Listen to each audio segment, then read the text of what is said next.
अवानी देश के गद्दारों को मारो सालों को, देश के गद्दारों गांधी भारतीय राष्ट्रीय कांग्रेस जिंदाबाद, इंडियन नेशनल कांग्रेस जिंदाबाद, राहुल गांधी जिंदाबाद, खड़गे साहब जम्मू कश्मीर को राज्य का दर्जा बहाल करो, जम्मू कश्मीर का संपूर्ण राज्य दर्जा बहाल करो। बीजेपी सरकार बीजेपी सरकार बीजेपी सरकार बीजेपी सरकार गांधी अवानी जिंदाबाद करासोल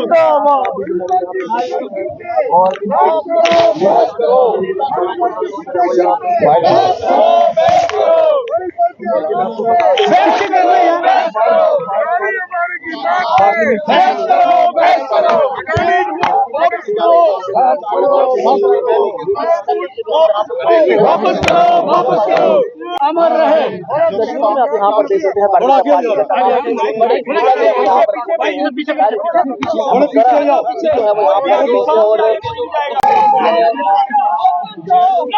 और यहाँ पर तस्वीरों में आप अभी भी यहाँ पर देख सकते हैं जोरदार प्रदर्शन जो है वो कांग्रेस लगातार यहाँ पर कर रही है और राजभवन करने की कोशिश जो है लगातार यहाँ पर जारी है।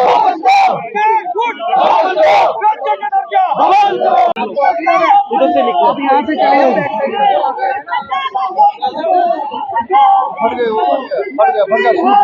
आज के प्रदर्शन को लेकर देखिए, आज का प्रदर्शन जो था वो पूरे मुल्क में कांग्रेस वर्कर्स ने किया और अपना जो रोष था वो राजभवन जाके उधर उसका प्रदर्शन किया। लेकिन जैसा कि आपने देखा कि हमें रास्ते में ही रोका गया और हमें आगे नहीं जाने दिया गया। आज का प्रदर्शन जो है वो नेशनल लेवल के 3 इश्यूज पे और हमारे यहाँ पे जम्मू कश्मीर के लेवल पे एक इशू पे हम लोगों ने किया। पहला इशू अडानी को जो यूनाइटेड स्टेट्स ऑफ अमेरिका के जस्टिस डिपार्टमेंट ने जो इम्प्लीकेट किया है, जो उसके खिलाफ फाइनेंशियल इरेगुलरिटीज इंटरनेशनल लेवल और मुल्की सतह पे इंडिया में और दुनिया के बाकी मुल्कों में जो उसकी फाइनेंशियल इरेगुलरिटीज रही हैं, जो उसने फ्रॉड्स किए हैं, जो उसने मिस रिप्रेजेंटेशन करके पूरी दुनिया को धोखा दिया है, उसके खिलाफ जो रिपोर्ट निकली, अगर अडानी हिंदुस्तान के बगैर किसी और मुल्क में होते तो कई महीनों से वो इस वक्त जेल में होते। लेकिन अफसोस की बात यह है कि अडानी अभी इंडिया में है और बावजूद इसके कि हमारे वैसे कानून हैं जिसके तहत वो गिरफ्तार हो सकते हैं, अभी तक उनको गिरफ्तार नहीं किया जा रहा और ये खतरा बन गया है पूरे मुल्क की मईशत के लिए, इकोनॉमी के लिए, पूरी मुल्क के जो हमारी छोटी छोटी इन्वेस्टमेंट्स होते हैं, छोटे इन्वेस्टर्स के लिए, हमारी जो मुल्क में रोज बरोज अनएम्प्लॉयमेंट बढ़ रही है उसके लिए इसका एक कैस्केडिंग इफेक्ट पूरे मुल्क के हालात में पड़ सकता है, जिसके वास्ते राहुल गांधी जी ने बार बार पार्लियामेंट के अंदर और पार्लियामेंट के बाहर अपने खदशात का इजहार किया और उसी लिए हम जोर दे रहे हैं पूरे मुल्क में कि अडानी को गिरफ्तार किया जाए। ये एक इशू था। दूसरा इशू मणिपुर में आप देख रहे हैं कि पिछले कई महीनों से 1 साल से ज्यादा हो गया कि वहां पे नस्ली फसादात हो रहे हैं। ऐसा लगता है जैसे कि मौजूदा सरकार उस नस्ली फसाद को हवा दे रही है। उस नस्ली फसाद को हवा देने का हम इसलिए कह रहे हैं क्योंकि वो उसको कंट्रोल नहीं कर रहे हैं, नहीं उनकी मंशा है उसको कंट्रोल करना। शायद वो एक साइड के सेक्शन ऑफ सोसाइटी को शायद वो हवा दे रहे हैं और अफसोस इस बात का है कि प्राइम मिनिस्टर ऑफ इंडिया जो बार बार इस बात का दावा करते हैं कि ये पूरा मुल्क मेरा परिवार है, तो हमारा सवाल है प्राइम मिनिस्टर साहब से, क्या मणिपुर आपके परिवार में आता है या नहीं आता है, इसका जवाब दें। क्या बहैसियत प्राइम मिनिस्टर आपको वहां उनकी मालो जान की हिफाजत की जिम्मेदारी है या नहीं है?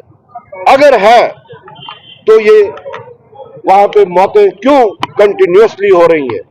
अगर नहीं है तो आपको वजीर आजम की कुर्सी पे बैठने का कोई हक नहीं बनता।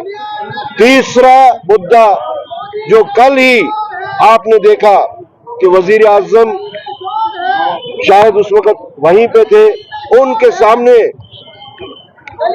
हमारे होम मिनिस्टर ने जिन अल्फाज का इस्तेमाल किया भीमराव अंबेडकर जी के बारे में, हम उसके वास्ते भी आज इस प्रोटेस्ट को हमने आगे बढ़ाया। और साथ साथ जो हमारा अपना मुद्दा है वो स्टेटहुड का है। मैं बार बार इस बात को दोहराता आया हूं, इलेक्शन से पहले भी, इलेक्शन के दौरान भी, इलेक्शन के बाद भी, कि हमें हमारा हक स्टेटहुड क्यों वापस नहीं दिया जा रहा है। हम तो शुक्रगुजार हैं सुप्रीम कोर्ट के, जिनकी डायरेक्शन के तहत यहाँ पे इलेक्शंस हुए, वरना सरकार की तो मंशा शायद इलेक्शन कराना भी नहीं था। लेकिन अगर उन्होंने सुप्रीम कोर्ट की उस हिदायत के ऊपर यहाँ पे इलेक्शन किए, तो साथ साथ उन्होंने स्टेटहुड के बारे में भी सुप्रीम कोर्ट ने हिदायत दी थी कि जल्द अज जल्द यहाँ पे स्टेटहुड बहाल किया जाए। तो क्या वजह है कि वो यहाँ पे स्टेटहुड बहाल नहीं कर रहे? किस चीज की वो सजा ले रहे हैं जम्मू कश्मीर के लोगों को? इन तमाम जो यहाँ पे आप मुश्किलात और परेशानियां देख रहे हैं, चाहे वो स्टेटहुड ना हो, चाहे वो बिजनेस रूल्स का ना हो, इसकी डायरेक्ट कैजुअलिटी अगर जो है वो यहाँ के गरीब आवाम है। आप देख रहे हैं दफ्तरों में कोई काम नहीं, इतना कंफ्यूजन है, अफसरों को ये नहीं पता कि वो गवर्नर के, वो लेफ्टिनेंट गवर्नर के अंडर आते हैं या वो चीफ मिनिस्टर की एडमिनिस्ट्रेशन के तहत आ रहे हैं। और ब्यूरोक्रेसी भी इसका नाजायज फायदा उठा रही है।